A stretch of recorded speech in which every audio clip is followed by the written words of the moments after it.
اعوذ باللہ من الشیطان الرجیم بسم اللہ الرحمن الرحیم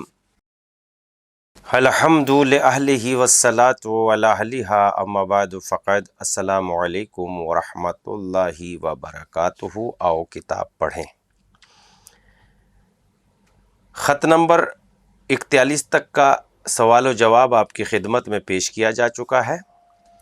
اب گفتگو کرتے ہیں خط نمبر 42 سے، یعنی سلیم البشری صاحب کا اگلا مکتوب، اگلا خط جو نمبر کے اعتبار سے 42 ہے، تحریر کرتے ہیں: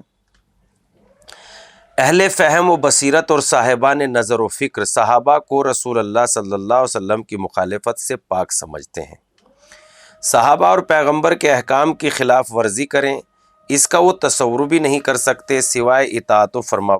برداری اور احکام کی بجاوری کے کوئی اور بات ان سے ممکن نہ تھی، لہذا یہ محال ہے، ناممکن ہے کہ وہ حضرت علی کی امامت کے متعلق صریح اعلان پیغمبر کو سنیں اور پھر ان سے روگردانی کرے، نہ پہلی مرتبہ خلیفہ بنائے، نہ دوسری مرتبہ، نہ تیسری مرتبہ، بلکہ چوتھی مرتبہ پر لا ڈالیں۔ لہذا دو ہی صورتیں ہیں، یا تو یہ کہیے کہ صحابہ زیادہ صحت سے منحرف ہو گئے تھے جو انہوں نے باوجود نصوص پیغمبر سننے کے بعد حضرت علی کو امام نہ بنایا، یا پھر نصوص انہوں نے سنے ہی نہیں تھے، کیونکہ یہ دونوں باتیں ایک ساتھ جمع ہو ہی نہیں سکتی کہ نصوص بھی سنے اور سننے کے باوجود حضرت کے حکم کی خلاف ورزی کر کے زیادہ صحت برقرار نہ رہے۔ لہذا آپ سے ممکن ہو تو دونوں باتیں جمع فرمائیں، ان کا نصوص پیغمبر کا سننا بھی اور سننے کے باوجود حضرت علی سے منحرف ہو کر زیادہ صحت پر برقرار رہنا بھی۔ جواب مکتوب یعنی 42ویں خط کا جواب: اکثر صحابہ کی سیرت کے مطالعے سے ہم اس نتیجے پر پہنچے ہیں کہ وہ نصوص پر تبھی عمل پیرا ہوئے تھے اور انہیں احکام پیغمبر پر عمل پیرا کرتے تھے جب وہ صرف دین کے متعلق ہوتے تھے اور اخروی امور سے مختص ہوتے تھے، جیسے حکم پیغمبر کا ماہ رمضان میں روزے رکھنا واجب ہے، نہ کسی اور مہینے میں، قبلہ رخ ہو کر نماز کی حالت میں ضروری ہے، نہ کہ دیگر حالات میں بھی، یہ پیغمبر کا حکم کے دن میں اتنی نمازیں واجب ہیں اور رات میں اتنی، ہر نماز کی اتنی رکعتیں ہیں اور نماز کا طریقہ یہ، یا پیغمبر کا حکم خانہ کعبہ کے 7 مرتبہ طواف کرنا چاہیے۔ غرض اسی جیسی اور دیگر ارشادات و احکام پیغمبر جو خالص اخروی نفع سے مخصوص ہوا کرتے تھے ان کو تو وہ اطاعت کرتے تھے، لیکن پیغمبر کے وہ ارشادات جن کا تعلق سیاست سے ہوا کرتا تھا، جیسے حکام و افسران کا تقرر، سلطنت کے قوانین اور قواعد کی تربیت و تدوین، امور مملکت کا نظم و انتظام، فوجی بھرتی، لشکر کی روانگی وغیرہ جیسے امور، ایسے امور میں وہ پیغمبر کے اقوال و ارشادات کی تعمیل ضروری نہیں سمجھتے تھے، نہ جملہ حالات میں مطابق حکم پیغمبر کام کرنے کے پابند رہنا چاہتے تھے، بلکہ اپنی سوچ سمجھ کو بھی دخل دیتے تھے اور اپنی نظر و فکر اور اجتہاد کے لیے بھی گنجائش باقی رکھتے تھے۔ لہذا جب بھی انہوں نے دیکھا کہ مخالفت رسول میں ہماری قدر و منزلت بڑھے گی یا ہماری حکومت کو نفع پہنچے گا تو انہوں نے فوراً رسول اللہ کے حکم کو پس پشت ڈالا اور وہی کیا جس سے ان کی شان دوبالا ہو یا حکومت کو فائدہ پہنچے۔ غالباً وہ اس طرح رسول اللہ کو خوش کرنے اور اس کی رضا حاصل کرنے کی امید کرتے تھے۔ انہیں یہ ظن غالب پیدا ہو چکا تھا کہ عرب والے علی کے سامنے سر نہ جھکائیں گے، اور رسول اللہ نے ان کی خلافت کا جو اعلان کیا تو وہ رسول اللہ کی بات بھی نہ مانیں گے، کیونکہ علی نے راہ خدا میں انہیں اچھی طرح تہ تیغ کیا ہے اور خدا کا یہ بول بالا کرنے کے لیے اپنی تلوار سے ان کے خون کی ندیاں بہائی ہیں۔ حق کی مدد کرنے میں ان سے ہمیشہ برسر پیکار رہیں، یہاں تک کہ سرکش و ضدی منکرین کی تمام کوششیں رائیگاں ہوئیں اور خدا کا حکم غالب ہو کے رہا۔ لہذا ان حالات میں جب تک عرب والوں پر تشدد نہ برتا جائے وہ علی کی اطاعت ہی نہ کریں گے، اور جب تک اطاعت کا استعمال نہ کیا جائے نص پیغمبر کے آگے سر ہی نہ جھکائیں گے۔ اہل عرب کی عادات و فطرت میں یہ بات داخل تھی کہ اگر ان کا کوئی شخص قتل کر دیا جاتا تو جب تک اس کا انتقام نہ لے لیتے چین سے نہیں بیٹھتے۔ زمانہ پیغمبر پیغمبر میں اسلام نے نہ معلوم کتنے منکرین کا خون بہایا، ان کا سب کا انتقام وہ حضرت علی سے لینے کی فکر میں تھے، کیونکہ رسول اللہ کے دنیا سے اٹھ جانے کے بعد آپ کے خاندان میں سوائے حضرت علی کے کوئی شخص ایسا تھا ہی نہیں جس سے ان تمام جانوں کا بدلہ لیا جا سکتا، کیونکہ وہ خاندان کے سب سے بہتر فرد اور ممتاز ہستی سے انتقام لیا کرتے تھے۔ وہ حضرت علی کی کل بنی ہاشم میں سب سے بہتر بھی تھے اور بعد رسول بے نزاع و اختلاف افضل و ممتاز بھی تھے۔ اسی وجہ سے اہل عرب آپ کے متعلق زمانہ کی گردشوں کے پیش منتظر تھے، تمام امور الٹ پلٹ کر دیے، آپ سے اور آپ کی اولاد سے پوری کاوشیں دل میں رکھیں، آفتیں ڈھائی، اور جو کچھ ہوا وہ ساری دنیا جانتی ہے۔ نیز قریش کو بالخصوص اور اہل عرب کو بالعموم حضرت علی کی طرف سے ایک اور بات کا بڑا غم اور غصہ تھا، اور یہ کہ آپ دشمنان خدا کو سختی سے کچل ڈالتے، اور جو شخص حدود الہی سے تجاوز کرتا، حرمت خداوندی برباد کرتا، اسے آپ دردناک سزا دیتے تھے۔ عرب والے یہ بھی ڈرتے تھے کہ اگر علی حاکم ہو گئے تو اچھے کاموں کا بڑا سختی سے حکم دیں گے اور بری باتوں سے روکنے میں پورا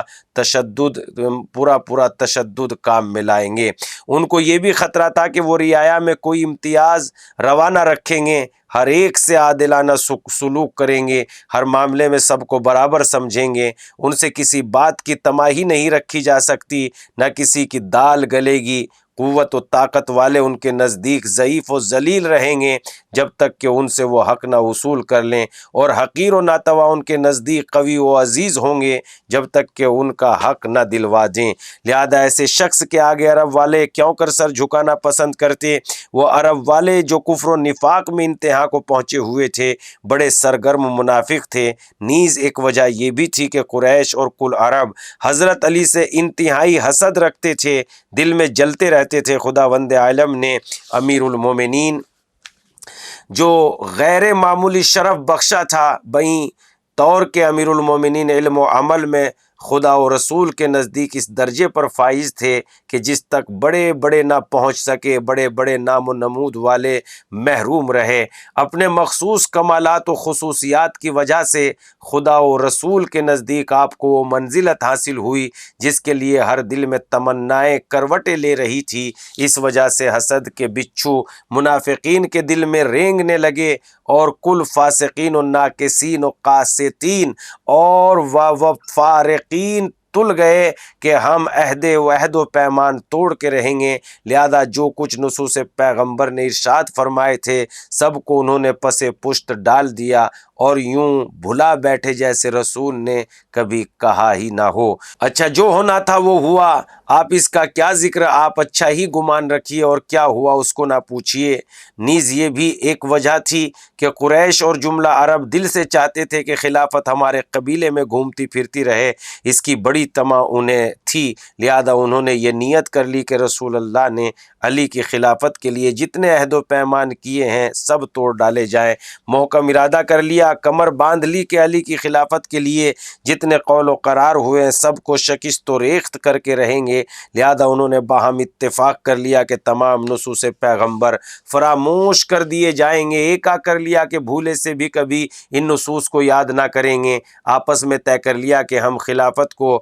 نبی کے مقرر کردہ جانشین و معین کردہ ولی عہد کے ہاتھ میں جانے ہی نہ دیں گے۔ لہذا انہوں نے خلافت کو اختیار و انتخاب پر موقوف کیا، الیکشن کے ذریعے خلیفہ مقرر کرنا طے کیا تاکہ جتنے قبائل ہیں ان میں سے ہر قبیلے کو خلافت پانے کی امید رہے، ہر شہسوار اسب خلافت پر سواری کر سکے، چاہے کچھ دنوں کے بعد ہی صحیح۔ اگر وہ لوگ نصوص پیغمبر کی پیروی کیے ہوتے، رسول اللہ کا حکم مانتے اور رسول اللہ کے بعد حضرت علی کو مقدم سمجھتے تو اہل بیت سے کبھی خلافت باہر جاتی ہی نہیں، کیونکہ رسول اللہ غدیر خم اور دیگر موقع پر انہیں کتاب خدا کے لازم و ملزوم بتا چکے تھے۔ قیامت کے دن تک ارباب عقل و ہوش کے لیے نمونہ عمل فرمایا تھا۔ لہذا اہل بیت سے خلافت نکلتی ہی نہیں۔ عرب یہ برداشت نہیں کر سکتے تھے خلافت ایک ہی گھر میں منحصر رہے، خصوصاً ان کا برداشت کرنا اس وجہ سے اور زیادہ مشکل تھا کہ جملہ قبائل کے دل میں خلافت کی ہوس تھی اور ہر خاندان اس کا آرزو مند تھا۔ نیز ہر وہ شخص جس نے ابتدائے عہد اسلام میں قریش اور عرب کی تاریخ کا مطالعہ کیا ہے وہ اچھی طرح جانتا ہے کہ عرب نے ہاشمی نبوت کے آگے سر نہ جھکایا۔ سرور کائنات جو بنی ہاشم کے چشم و چراغ تھے، نبوت اس وقت تک تسلیم نہیں کی جب تک ان کی رگ رگ توڑ نہ دی گئی، جب تک کل قوت ان کی زائل نہ ہو گئی، سارا کس وہ بل نہ نکل گیا ہو۔ وہ یہ کیوں کر پسند کر سکتے ہیں کہ نبوت و خلافت دونوں کے دونوں بنی ہاشم میں بھی منحصر ہو جائے۔ خود حضرت عمر نے ایک مرتبہ عبداللہ بن عباس سے بسلسلہ گفتگو کہا تھا کہ عرب والوں نے ناپسند کیا کہ تمہیں نبوت بھی رہے اور تمہیں میں خلافت بھی۔ سلف صالحین جو تھے ان کا بس یہی نہ چل سکا کہ مجبور ہو کر ان لوگوں کو نس کا پابند بنائے، وہ قادر ہی نہ ہو سکے کہ زبردستی حکم رسول پر ان سے عمل کرا کے رہیں۔ وہ ڈرتے تھے کہ اگر ان سے مقاومت کی جاتی تو کہیں یہ برگشتہ نہ ہو جائیں۔ یہ بھی خوف تھا کہ اگر ان حالات میں اختلافات رہے تو برے نتائج رونما ہوں گے۔ رسول اللہ کی آنکھ بند ہوتے ہی دلوں کا خس و کھوٹ آشکار ہو چکا تھا۔ رسول اللہ کے عدم موجودگی کے باعث منافقین کی شوکت اور زور پکڑ رہی تھی۔ کافروں کے نفوس سرکش ہو چکے تھے اور کان دین میں متزلزل پیدا ہو چکا تھا۔ مسلمانوں کے دل شکستہ تھے۔ بعد رسول ان کے حالات بالکل اسی بھیڑ بکری کی طرح ہو رہے تھے جو جاڑے کی تاریک راتوں میں بھیڑیوں اور وحشی درندوں کے درمیان بھٹکتی پھرے۔ عرب کے اکثر جماعتیں مرتد ہو چکی تھی اور دوسرے لوگ بھی مرتد ہو جانے کا تہیہ کر رہے تھے۔ لہذا ان حالات میں امیر المومنین ڈرے کہ اگر میں لوگوں کے امور اپنے ہاتھ میں لینے کی جد و جہد کرتا ہوں تو بڑی تباہی پھیلے گی۔ مسلمانوں کے دل کی وہ حالت، منافقین کا بڑھتا ہوا وہ زور، مارے غیظ و غضب کے انگلیاں چبا رہے تھے۔ مرتد ہونے والوں کا وہ عالم، کافرین کا اٹھتا ہوا طوفان، انصار و مہاجرین کی مخالفت پر کمر بستہ ہم میں سے ایک امیر ہو اور ایک تم میں سے کا ورد کا نعرہ ایک بلند کرتے ہوئے ہٹ کر ایک طرف ہو چکے تھے، وغیرہ وغیرہ۔ لہذا دین کی بہبودی کے خیال نے مجبور کیا امیر المومنین کو کہ وہ مطالبہ خلافت سے دستبردار ہو جائیں اور تمام معاملات سے کنارہ کش رہیں، کیونکہ آپ کو اچھی طرح یقین تھا کہ ان حالات میں اگر میں طلب خلافت کرتا ہوں تو امت کے لیے بڑا خطرہ پیدا ہو جائے گا، دین پر بڑی تباہی آئے گی۔ لہذا آپ نے اسلام کو ترجیح دی کہ عامت المسلمین کی بھلائی کو مقدم رکھا اور انجام کو آغاز سے بہتر سمجھتے ہوئے طاقت کے ذریعے مطالبہ خلافت سے بعد رہے۔ آپ کا طرز عمل دیکھنے کے بعد پتہ چلتا آپ کس قدر بالغ النظر صاحب الرائے تھے، کیا بے پناہ علم رکھتے تھے، کس قدر دل وسیع تھا آپ کا اور عامت المسلمین کی بھلائی کا کس قدر خیال تھا آپ کو، اور کس کو بھلا یہ بات کب نصیب ہوئی۔ حضرت خانہ نشیں ہو گئے اور بیعت نہ کرنا تھی نہ کی، اگرچہ آپ کے گلے میں رسی باندھ کر آپ کو گھر سے نکالا بھی گیا۔ یہ طریقہ کار آپ نے اختیار فرمایا اپنے حق کی حفاظت کے لیے ان لوگوں پر خاموش احتجاج فرماتے ہوئے جنہوں نے آپ سے روگردانی کی اور غیر مستحق ہاتھوں میں زمام خلافت رہنے دینا گوارا کیا۔ اگر بیعت کر لیتے تو بات ہی نہ ہوتی، لوگوں پر حجت نہ قائم ہوتی۔ آپ نے وہ طرز عمل اختیار کیا جس سے دین پر آنچ بھی نہ آنے پائے اور آپ کا حق خلافت بھی محفوظ رہ گئے۔ خلفائے ثلاثہ ان کے ہوا خواہ تو انہوں نے بھی ان تمام نصوص کی جو خلافت امیر المومنین کے متعلق تھے تعویلیں کی، معنی بدلے اور ایسا کرنے میں وہی اسباب کار فرماتے جو ہم ابھی بیان کر چکے ہیں، اور ان سے ایسا ہونا کوئی تعجب خیز بھی نہیں ہے، کیونکہ ہم ابھی آپ سے ذکر کر چکے ہیں کہ سیاست ملک کی حکام کا تقرر، قوانین سلطنت کی ترتیب و تدوین، امور مملکت کے نظم و انتظام کے متعلق پیغمبر کے جو احکام و فرامین تھے ان کی تعویل کرنے اور اپنے اجتہاد سے کام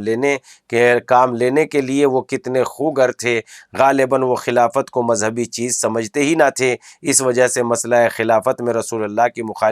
مخالفت ان کے نزدیک اہمیت نہیں رکھتی تھی۔ جب تمام امور خاطر خواہ انجام پا گئے، جو وہ چاہتے تھے وہ ہو گیا، تو انہوں نے بڑی دور اندیشی کو کام میں لا کر ان نصوص کو محو کرنا شروع کیا۔ جو شخص بھی بھولے سے ان نصوص کا ذکر کرتا تھا یا اشارہ کرتا تھا تو اس پر تشدد کرنے لگتے، اور جب نظام سلطنت کی حفاظت، دین اسلام کی اشاعت ساتھ ملکوں پر فتح یابی، دولت و طاقت پر تسلط، اقتدار ان کو میسر ہوا تو باوجود ان تمام باتوں کے حاصل ہونے کے وہ ہوا و ہوس میں مبتلا ہوئے، عیش و عشرت میں نہ پڑے تو انہیں بڑا فروغ ہوا، بہت قدر بڑھ گئی، لوگ ان سے حسن ظن رکھنے لگے، دلوں میں ان کی محبت پیدا ہو گئی، اور لوگوں نے بھی ان کی روش پر ان نصوص کو بھلانا شروع کیا، رفتہ رفتہ فراموش کرنے لگے۔ ان کے بعد بنی امیہ کے ہاتھوں میں زمام حکومت آئی، اور ان کی غرض اصلی یہی تھی کہ کسی طرح اہل بیت نست